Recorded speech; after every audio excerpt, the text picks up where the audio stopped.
We'll kick things off. Let us know, as always, where you are joining from in the chat. Always like to hear whereabouts folks are listening in from. And I'm just going to pull up my screen now and we'll slowly get started.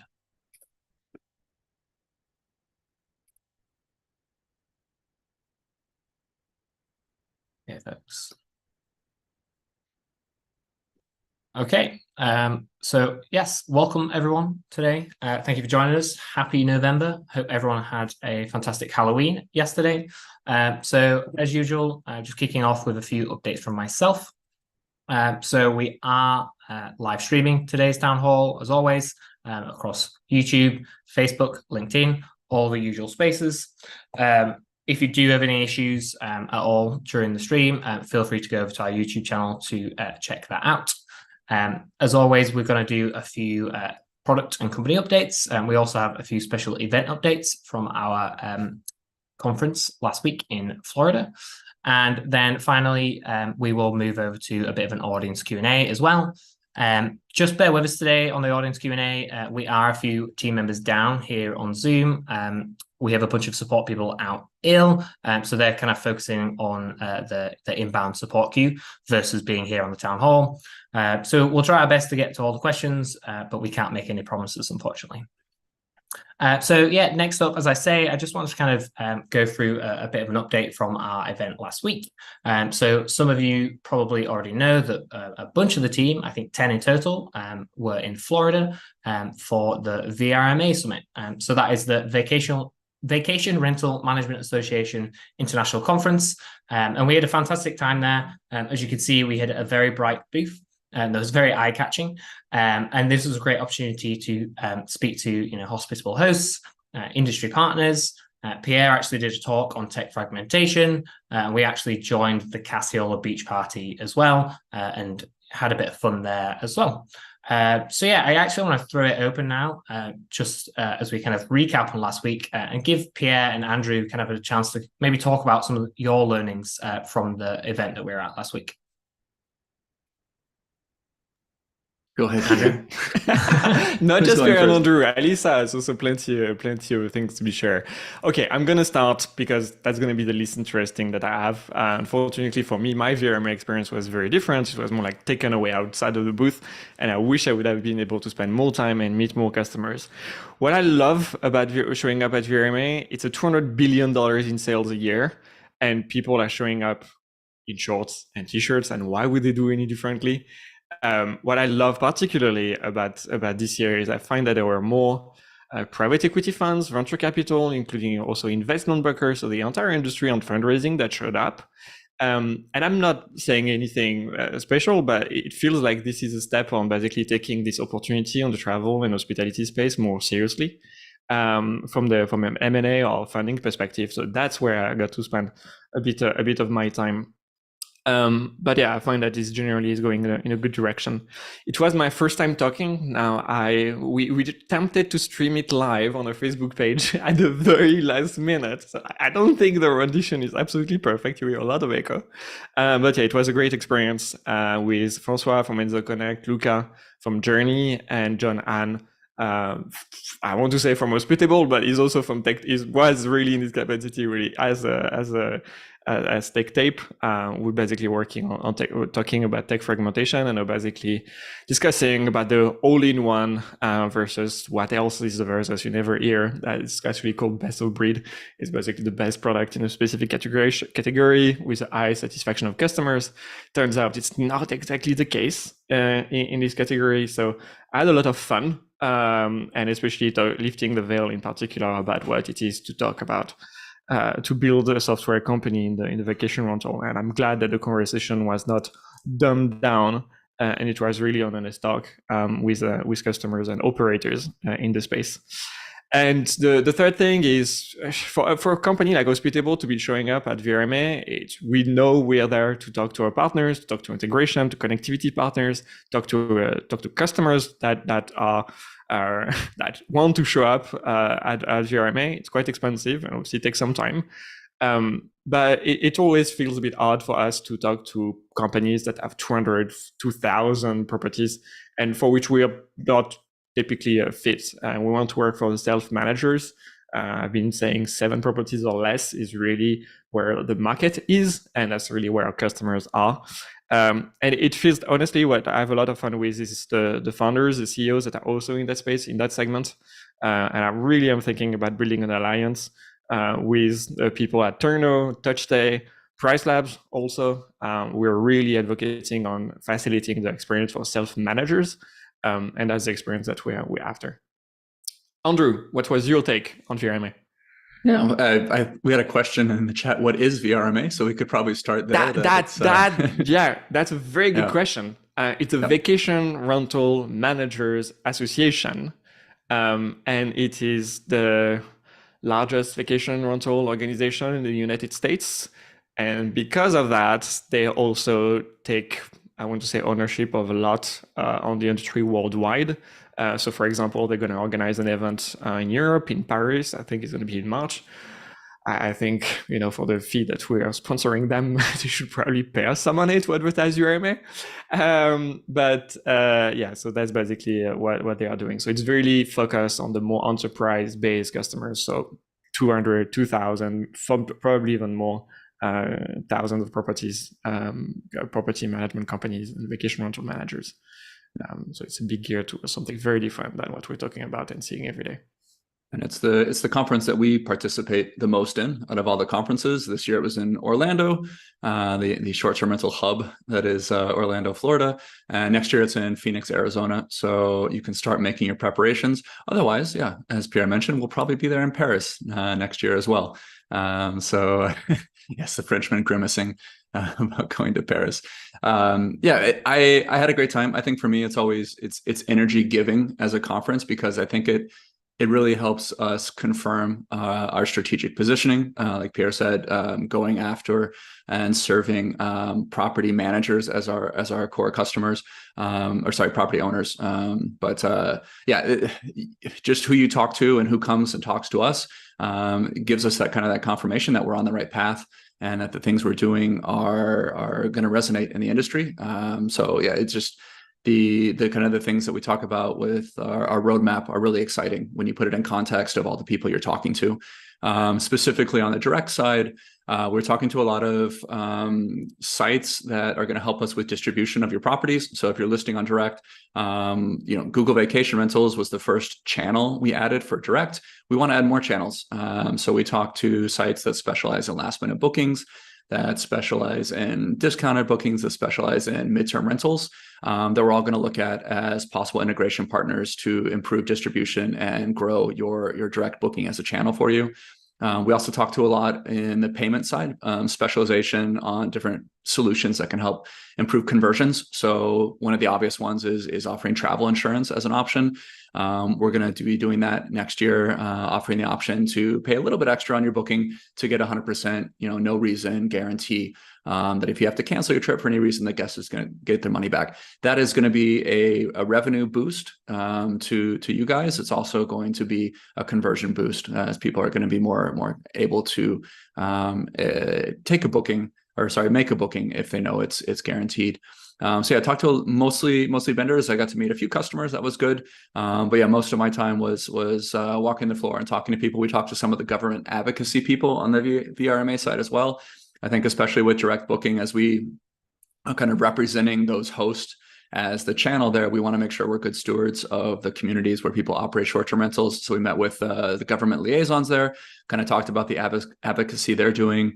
Some of you might have followed what was happening in California this year, as far as the 15% tax that was contemplated. It has been delayed. VRMA is part of the advocacy trying to eventually kill that. It's a pretty hostile act towards the short-term rental industry there. So we talked about how we can support them on that, and leverage our community of hosts that have shared interest in government regulation as it applies to the short-term rental industry. So I had a great time. Really energized about our roadmap going forward and our positioning in the industry. And Alyssa, did you want to add anything there on meetings we had? Yeah. It was actually a very fun trip.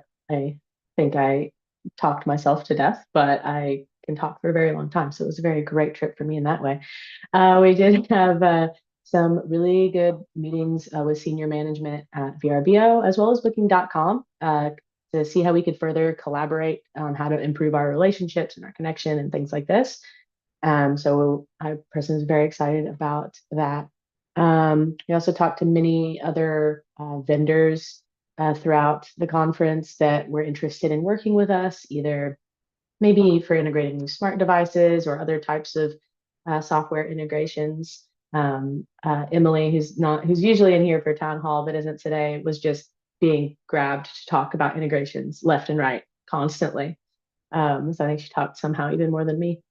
And then the other fun part, of course, kind of what Andrew said, that we talked to so many property owners and property managers, and I got to have some really fun discussions, some with with current customers as well, about ways that we can improve or things that they like, things that we can do different. Had a very long discussion around smart locks and different things to do there. So it was really fun. I feel like inspiring trip, creatively speaking.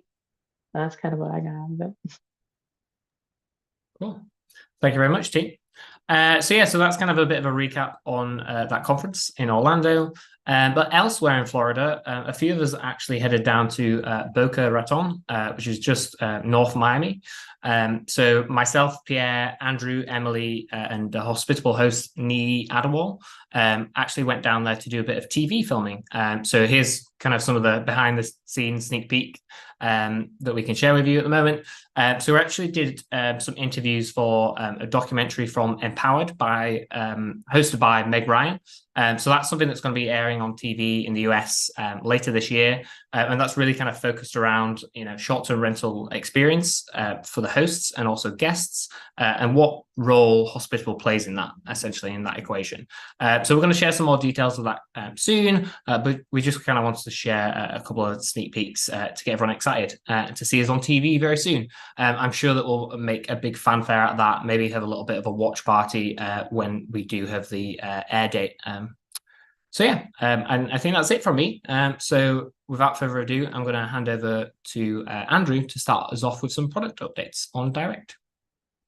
Okay, I'm back on. All right. Not a whole lot of new news from Direct. Obviously, with a lot of the team away at VRMA, and we had a lot of the team out sick and on different leaves. So some of this might not be new for you guys that were at the last town hall, but multi-property search is very much nearly live, I should say. So we're planning to launch this by the end of next week. I was catching up on this today, the progress that happened while I was out. But yeah, the map is done. The card image carousel is done. You'll see those on the next slide when we move forward. And we did some more performance optimizations. Right now, we're just kind of making everything work for others. We kind of hard coded things while we got the demos going. We got the pilot users set up, but now we're going to start to scale it out to other hosts. To do that, we also need to make an editor for your location dropdown. So we can take a look at that in a second, and the other kind of styling that you'll be able to control as a host.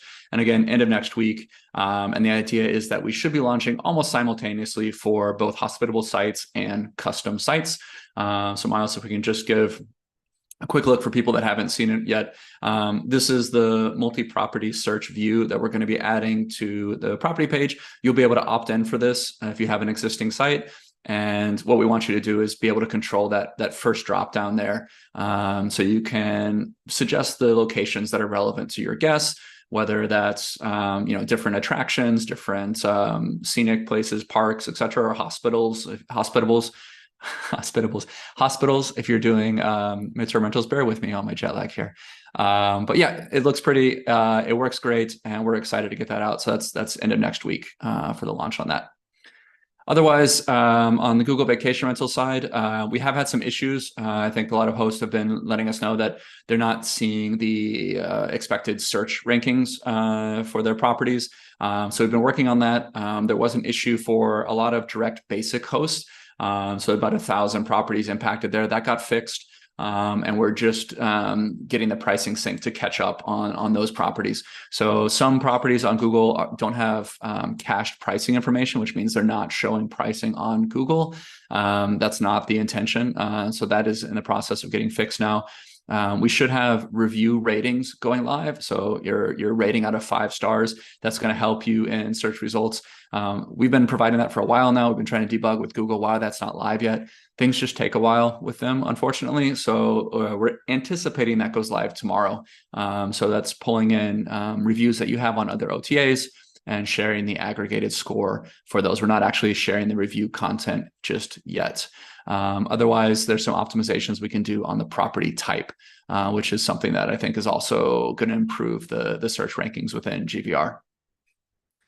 Otherwise, on the direct side, the ad hoc fees, we're just doing the last debugging. I think I said that the last town hall as well, but we really have had a skeleton crew in the meantime. So that should go live any moment now on ad hoc fees. That's going to allow you to use the other function of the new send or receive money button for direct bookings, where you can request additional fees from a host or a guest, sorry, or you can return fees, so make a refund of any amount that you like. Up to the total amount paid for the booking. Otherwise, working on tax filings or remittance, that is a longer project. It does take a while. We are starting to register at the state level with some jurisdictions, and then going to kind of learn from that experience and figure out how well and how fast we can scale and roll that out and start remitting taxes for direct premium hosts. On the auto host side, not just this guest profile, they've kind of been distracted with some improvements to that overall experience. I think several hosts have remarked that it can break for guests. We got an update yesterday that has mostly been fixed, and we had the first instance confirming that. So we had somewhere where the camera was previously kind of denying the guest vetting. They would basically get stuck in the guest vetting as a guest, and they couldn't get their ID to get recognized. We saw that process where now it just kind of fails over to a manual review on our side, which is great. That means the guest doesn't get stuck in the process. They're able to submit the guest vetting. It goes to our dedicated direct support team, and they can review the ID, make sure that checks out, make sure we're protecting you from fraud, and then they can approve that so you can accept the reservation. So we are finally seeing some progress there with them, and we're really kind of pushing them to continue improving that experience. And then otherwise, a couple of the items that we're not quite getting to yet, but getting to soon, pet fees and direct premium for Canada and the UK. Looking a bit further forward on the next slide, we're going to be doing more with updating to legacy widgets. I think we've covered that in past town halls. Just make sure you're using, if you have a custom site, that you're using the widgets from direct, not the widgets that were previously available in the property section. Those are no longer available now. So just make sure you updated yourself to the new widgets, but we have not communicated an end of life date for that yet. Otherwise, quotes and scheduled payments and midterm stay improvements. We've talked about these in previous town halls. If anyone's not clear, quotes is basically the current manual booking process. We're going to be integrating that with direct payments. So you'll be able to create a booking for someone you're talking to on the phone or by email, and then allow them to complete the booking for you with a payment link. And then the last item is optimization. So you can take a deposit, collect the payment closer to the check-in time, have recurring payments for people that might want to pay you rent over several months a period, as well as the tax optimizations for that. Those are all in the upcoming pipeline for us. And that's it for direct. I think I'll pass to Alyssa to talk about some of the core improvements. And sorry, Alyssa, just before you start giving some updates, I just wanted to kind of flag that next week, same time as this event, we actually have a direct Q&A with Andrew. So if you have like a ton of burning questions around our direct booking functionality, make sure you join that event. I'm just going to drop a link to that in the chat now. So feel free to add that to your calendar as well. Sorry, Alyssa, I'll let you go ahead now on call on connectivity. Yeah, no worries. So for the core and connectivity, kind of the same thing as Andrew mentioned. In the last week, and even before, there's a lot of prep for VRMA, and all of our engineering team is they're spread all over. No one's next door to each other going into an office, but somehow everybody got sick. So there were a lot of people that were sick last week, but we still did do a lot of things with smart locks. In particular, Igloo home locks are now in public beta. Sorry. So that means everybody with the beta features enabled can now start using the Igloo home locks, and you can see the full list of the Igloo home locks that we support and which ones require a bridge on the which locks do we support help article. And hopefully somebody can drop the link to that in the chat as well.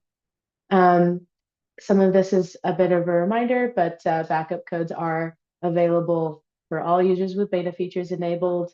We still see increased success with those, so please check it out if you are using smart locks. We're making some big updates to that coming soon. We'll have a new code communication message. We're getting toward the final stages of that now.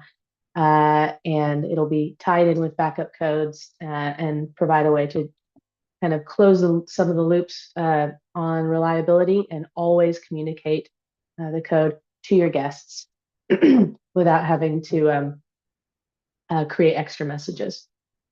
We are also now displaying when locks are unsupported in your dashboard.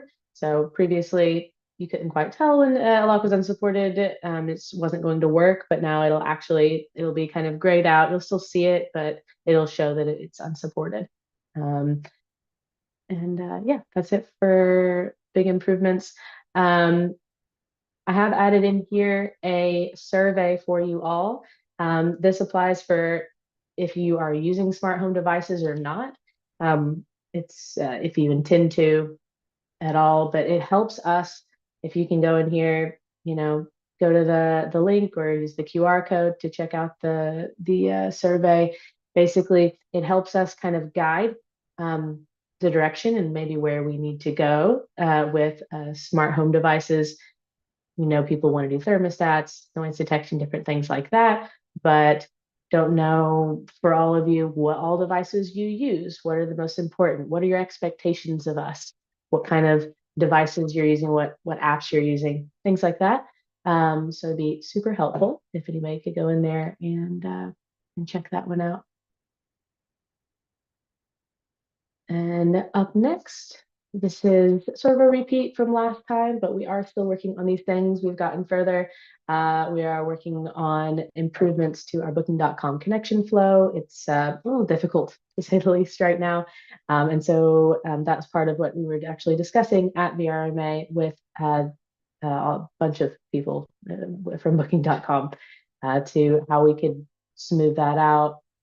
And we're working on ways that don't involve them as well, and how we can smooth things out on our end and make that even easier for you. Very coming soon as well is the extra guest fees across all channels.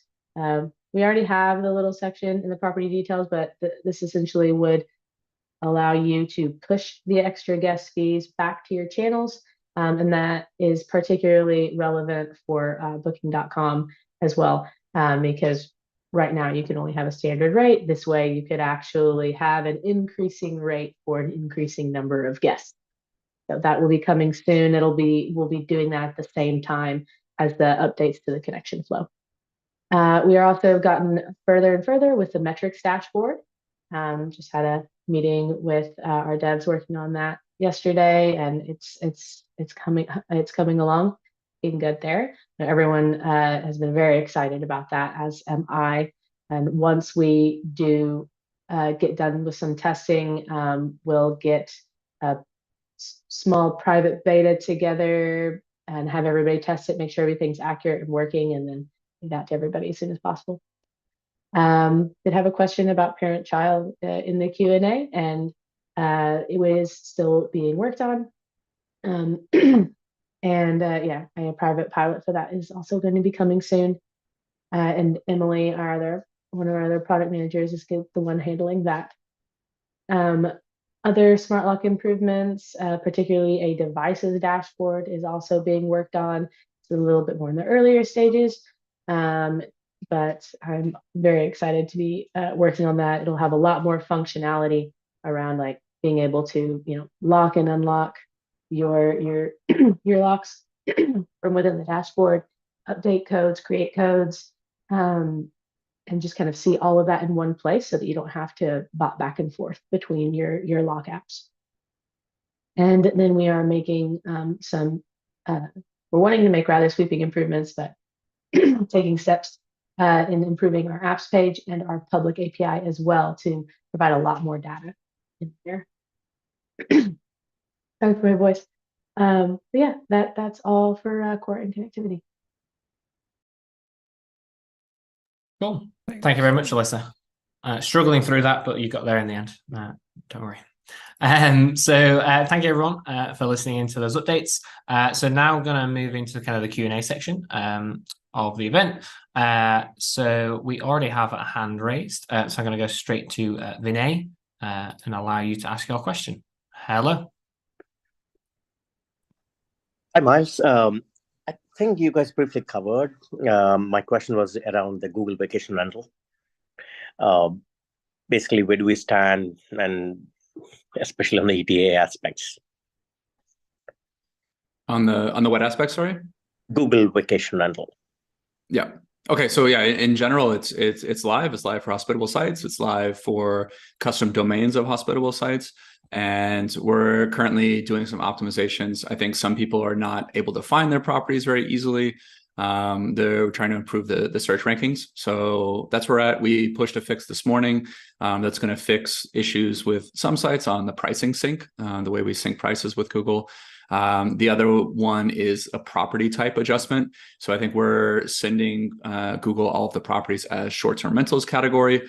Those seem to be in some jurisdictions, some areas, or not jurisdictions, but some areas, those kind of get filtered out, and you have to click other filter to see them. That's not great, obviously. So we're going to look at optimizing that. But yeah, we're seeing pretty steady traffic to a lot of properties. I think there's just some properties that are having issues depending on where you're listed, where your properties are.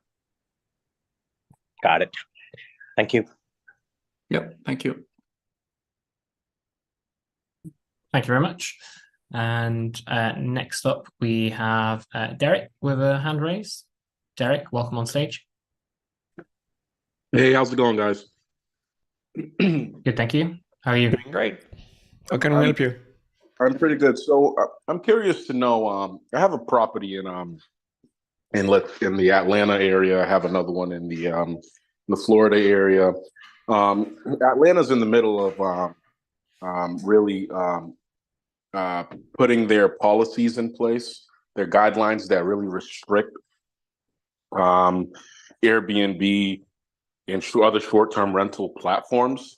What are you guys doing, or what are you guys doing to play a part in getting community personnel involved to kind of advocate for short-term rentals in these various communities that are really trying to minimize or limit short-term rentals? If you're asking me about basically whether we're leading any kind of community initiatives, the answer is clearly no. That's way above our pay grade. What we do, however, is fund VRMA with helping with the advocacy initiatives overall across the entire United States. Atlanta is a very big market for us. I'm seeing basically what's been happening the past few months in Atlanta, but at this point in time, that would be the answer. It's not for lack of willingness. It just, I don't think we've been approached with specific opportunities to be running in the community for Atlanta in particular. And also what we are wondering is also what it takes to basically fight against this. Our contribution on what we can do on direct is basically down to paying taxes and showing the economic impact that short-term rentals can have on a given industry, or we can help bring guests to other neighborhoods that otherwise would not have been necessarily put on the roadmap. So we're happy to participate. We're happy to consult. Just send us something. Yeah, absolutely. I think that there's a lack of advocacy, at least on the community side, to say, well, look, this is what positive impact it's bringing to the economy in these areas. There's more people supporting the other side, basically saying that, well, it's bringing up rentals and And that's the issue with these short-term rentals. They're looking to limit it to potentially people that only reside in the city. And there's a big percentage of people who own homes in these cities that don't live in the city. So now they're being told what to do with their property and who to rent it to and how. And that's obviously a problem. Another Derek who is basically in the chat is basically saying maybe you could connect other Hospitable hosts with other Hospitable hosts. There is even a Facebook group for it. So it's completely wide open and that can be used as a platform to organize. I think it's particular for Atlanta. I think there is a particularly good group of customers that are in this area. And yeah, so there's another person in the chat, Leah, who's sending us a message that the City Council of Brevard, North Carolina, is also working very hard to ban all short-term rentals within city limits. So yeah, there is an advocacy fund for VRMA that basically is organizing all the industry efforts. We don't have specific experience for it. We're happy to provide data on whenever we can. So yeah, that's basically what I would do. You can always organize a meetup on the Facebook group. Yeah, it's very challenging for a software company to be doing this in this regard. I believe the data part is huge. You know, you guys have this big. But again, this is data that other suppliers have. So the OTA Insight, Transparent, AirDNA that are already contributing to that particular effort. And with the support of Airbnb, Verbo, and Booking.com. Also, I mean, Booking.com, it's an interesting position that they may have. So what would you like us to do, Derek? Really, I guess if you because you guys are obviously you're bringing in all these platforms in one place. So it's nice that you guys probably have a significant amount of data that even if you guys are in the room with some of these city personnel, you know, someone else who has a platform might be involved because they're involved in the community or they're building houses and they may sit in on some of these zoning meetings, right? And they can utilize that data when they participate in these meetings to advocate for short-term rentals and advocate and specify what positivity is bringing to the community and the economy of these communities. Okay. Derek, this is recorded. People can reach out to you. You seem to be involved in the for the Atlanta metro community. What's the best email address to contact you? If you want to be involved, which I'm sure you absolutely. I'll type it in the chat. Okay, the chat won't come across on the recording so that's why I'm asking you to say it out loud. So that it can be also available on for other attendees that can make it to this event live. The dmendevelops@gmail.com. dmendevelops@gmail.com. dmendevelops@gmail.com. Gmail.com, and I've sent it just for your reference, and DMENDEVELOPS@gmail.com. Okay. Prepare to be crowded with email.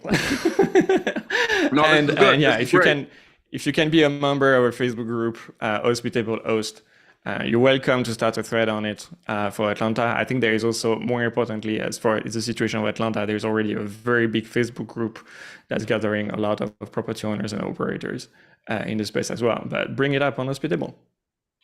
Absolutely. Awesome. Thank you. Thank you, Derek.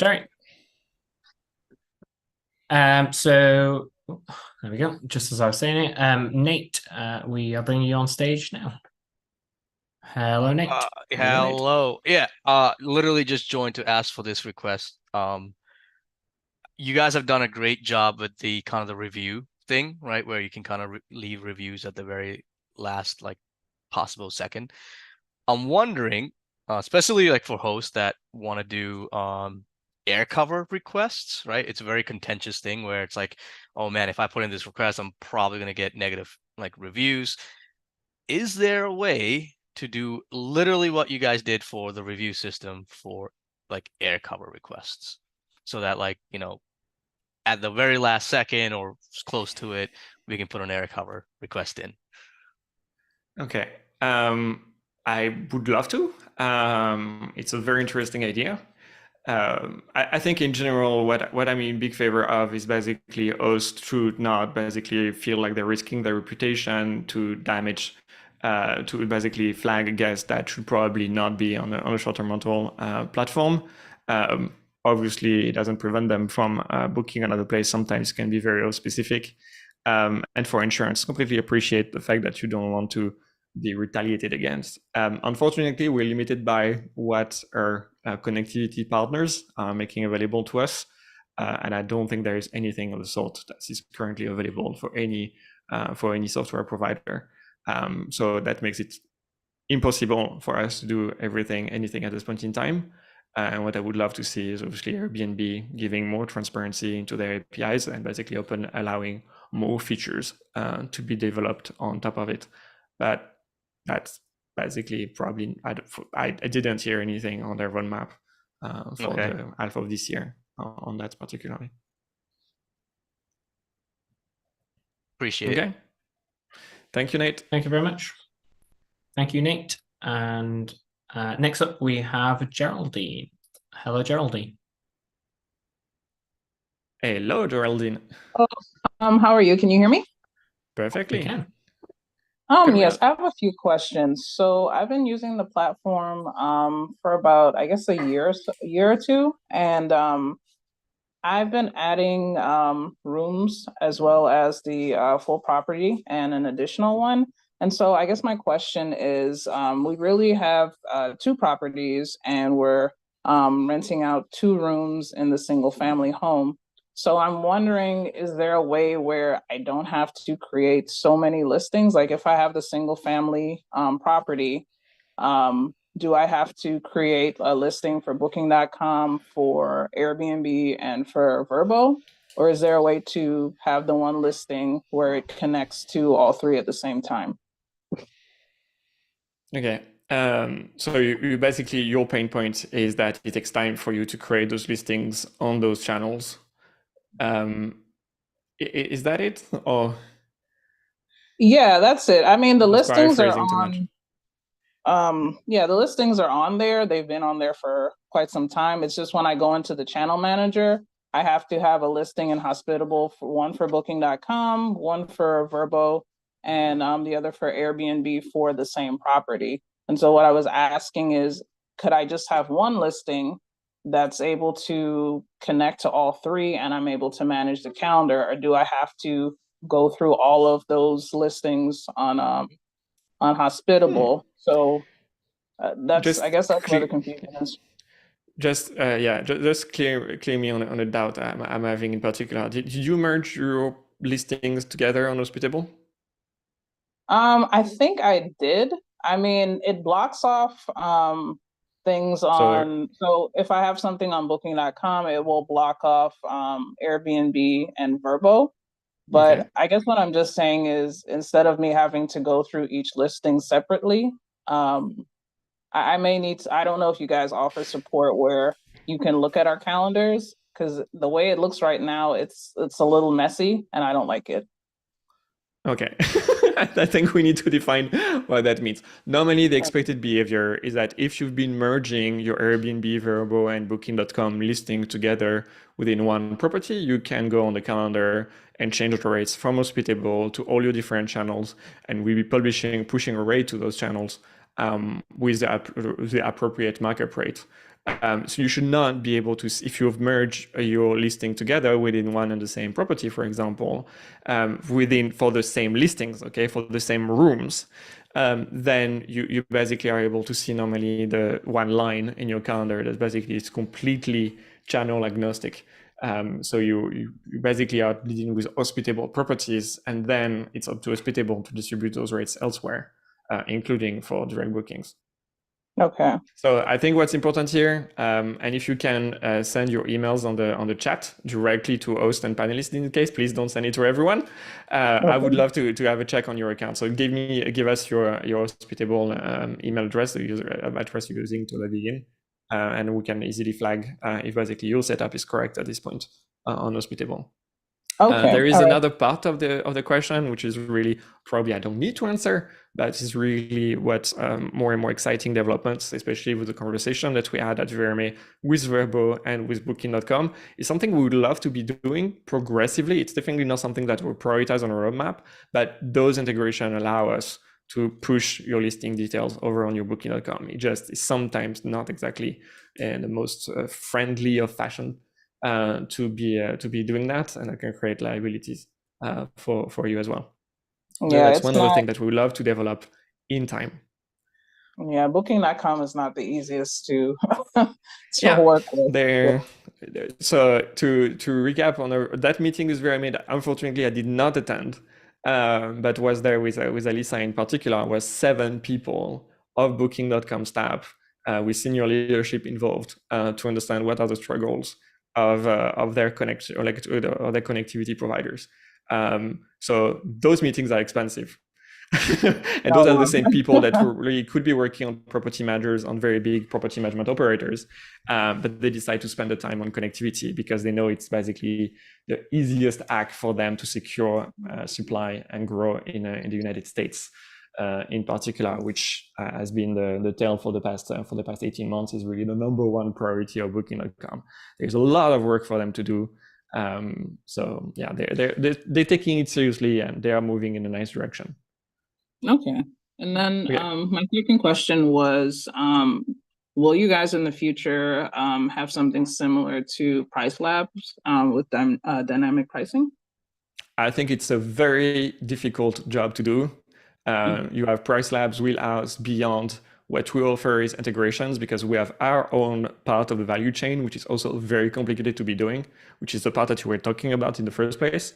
I see us really doing more integrations, more of two-way integrations with those pricing software, rather than basically competing with them. It's something that destroys value, and I really would not offer, I see, any benefit or expertise to customers on something really important like your rates. All right, I think that's those are all of the questions I have. So thank you, I appreciate it. Thank you very much, Geraldine. Have a great day. And please don't forget to send me your email and chat so I can check your calendar, because I'm very curious right now. Cool. Thank you very much, Geraldine. So next up in our queue is Rana. I'm going to allow you on stage now. Hello. Hey, Rana. Hello there. So I am not sure what you have in terms of the metrics, but I'm wondering if there is any, whether it's AI or whether it's just on your platform for looking at and improving the overall listing, meaning it could be pricing, it could be your descriptions or your photos or your settings, whatever. I mean, I have a property in a vacation area in the Lakes region in New Hampshire. And so June, July, and August are the most heavily trafficked, and you can charge. So where in the wintertime you might charge anywhere from $100 to $125, maybe $150 a night, you can get $300, $350 in the summer. And so, but when I look at my competitors, oftentimes I have more occupancy, but my rate is not as much as everybody else's. And yet, and so I know that Price Labs does some of that, but they are only looking at the pricing. And I'm wondering if your metrics will look at some of the, any of the others, or if you're an integration, can you integrate more of that to give me feedback on what I should be doing, not only in terms of pricing, but other things? Yeah, I will say for the metrics that we're doing, this is purely financial, mostly purely financial. We'll also have and you'll be able to see the reviews as well. But the point being, it's about showing the overall health, generally the financial health or reviews, things like that for your properties. But what you're talking about actually is being discussed and worked on with our AI integration. So we have an AI integration now that you probably notice whenever you're going to send a manual message to a guest. Well, we're looking to leverage that for your properties as well, to be able to better describe your property, have better listing descriptions, more clarity to your house rules, more, just different things like that that can help to, say kind of position you better in this space.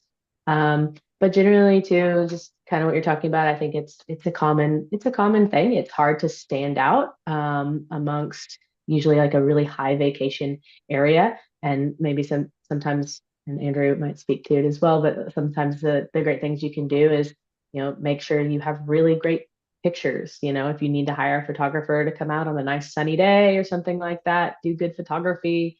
Really play to the guests that you want, I think is always helpful. But more to the feature that you were speaking about, that's where we're at with that. But Rana, did you say you're using dynamic pricing? Do you have an integration for your pricing? Okay. Yeah, so I'm using Price Labs, and yeah, I have professional photography and all of that. So, but it's one of those where I have it set for maximum occupancy on Price Labs. And the question is, well, should I turn that off and jack up the prices? Yes, absolutely. Based on that comprehensive interview and your video management expertise, I'm pretty sure you can turn it off and try. Okay, I don't think there is any particular rule about pricing, but if you're saying that your calendar is full and your competitors are charging more, stop optimizing for max occupancy. I was the one optimizing for max occupancy. That's because I had to pay my bills at the end of the month, and I was really dependent on my Airbnb income as a thing. But I was still at the rule that basically all my money needs to be paid from the weekends and the parts where is there. So it was not exactly a vacation rental. But I would really strongly encourage that you basically test your price and how you can go, and then you can go for adjusting more for occupancy. I think the most successful vacation rentals that we have, for example, in a portfolio, are sometimes trading at 50K a night, 50K a week, 50K a week. Pretty sure you could sell it at 50K a night. But you just reduce those. There are no buyers to basically on the website anymore.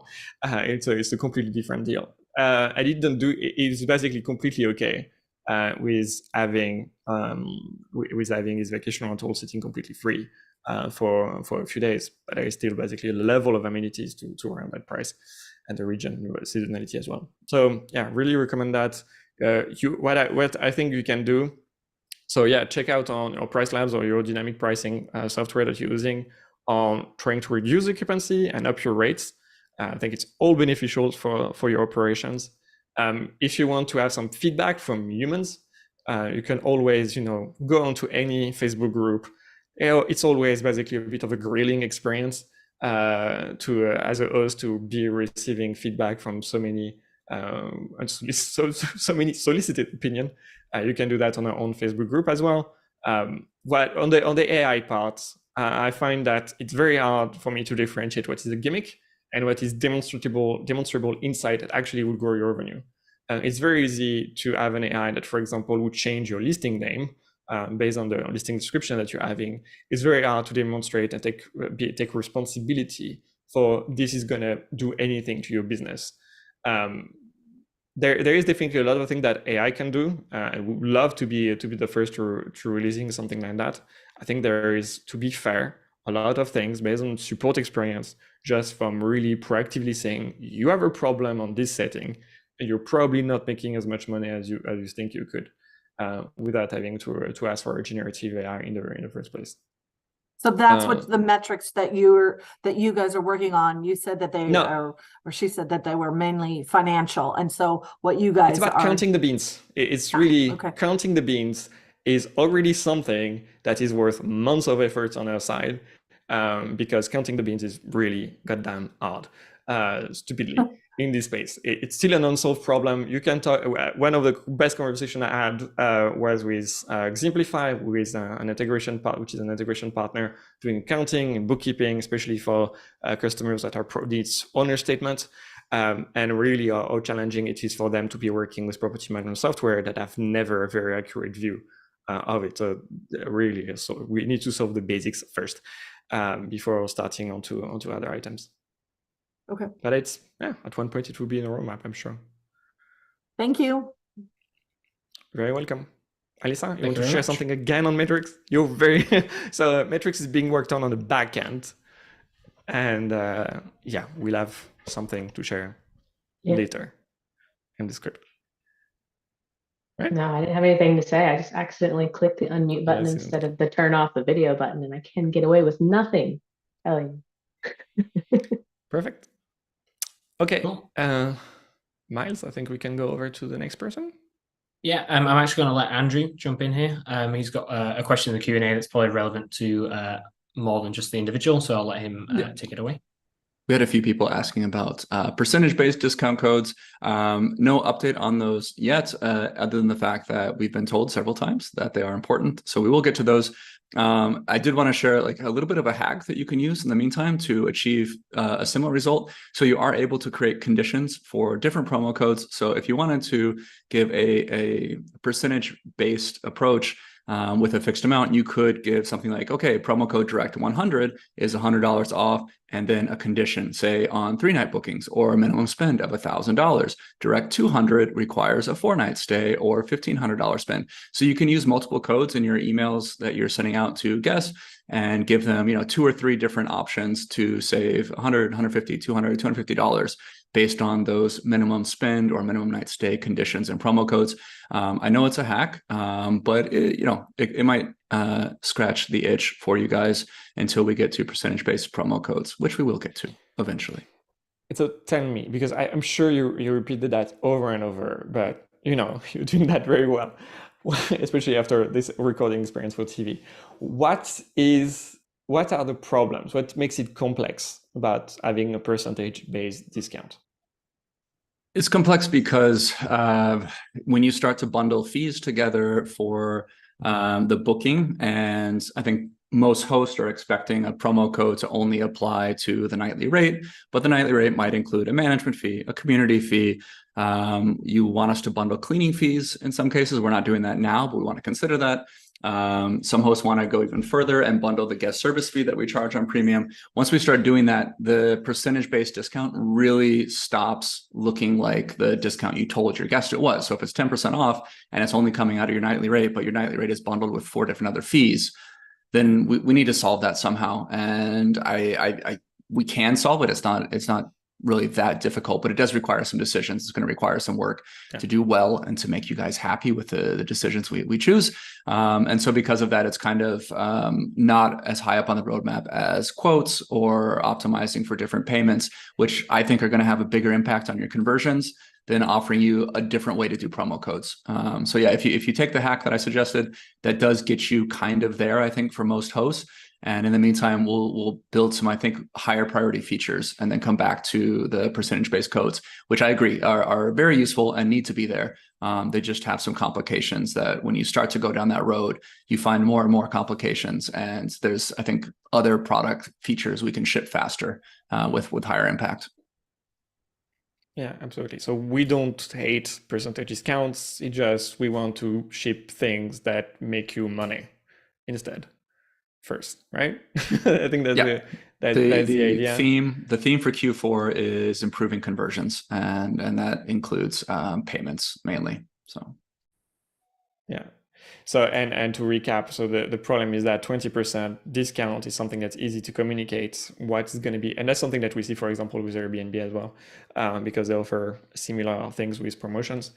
You can offer a 20% discount, but then it's drowned in a sea of fees that either need to be itemized, which is basically degrading typically the guest experience, and it ends up being a 5% discount over the overall amount, and you cannot reconcile those percentages on what you've been communicating and what actually the guests can see on their own on the widgets or on the pricing. Is that correct? Yeah, and I think Megan in the chat is confirming that the promo code should only be on the nightly rate, and that's the problem. It's like, as a guest, as a shopper, you want to kind of check the math. Then we gave you a 10% promo code, and it only comes out to 6%. You're either going to contact the host and complain, or you're going to contact our support team. We want to avoid that. We want to have a good experience and not create confusion with the guest. So that's the problem that needs to be solved, and that's Was there something also on taxes? Yeah, and taxes as well, obviously. Yeah, there was something on taxes as well, on the way it's computed. And so, yeah, as we are going to grow in responsibility on that, important to basically understand what's happening. Okay, thank you, Andrew, for the comprehensive answer. Okay, we only have 5 minutes left, and we've got 3 people with their hands raised. So, Patrick, take it away. What was your question? Fireside chat. Hello, Patrick. How can we help? Patrick, you're too slow. Patrick, you need to unmute yourself now. I'm here. Can you hear me? You're here. Perfect. We can hear you. What's up? I'll make this a real quick question. A conversation ago, you guys were talking about AI. Does the AI is there a way for it to like learn from your history? Like sometimes it writes a nice message, but it doesn't answer the question like what I wanted to say. You know, basically a yes or no. But if I rewrite it and then send it, and then the next time somebody asks a similar question, if I hit the AI, it might still answer the way I don't want it to answer. Yeah. Can it like kind of learn from your history? Yeah, so there's plenty of conversations internally about it and how we can implement it without charging you, without putting the bill on you. The idea is that we are going to have policies at one point in time. We basically that we can generate and ask you for approval, which is really kind of the realm of the question that we cannot proactively automate, which we would love to expand in the first place.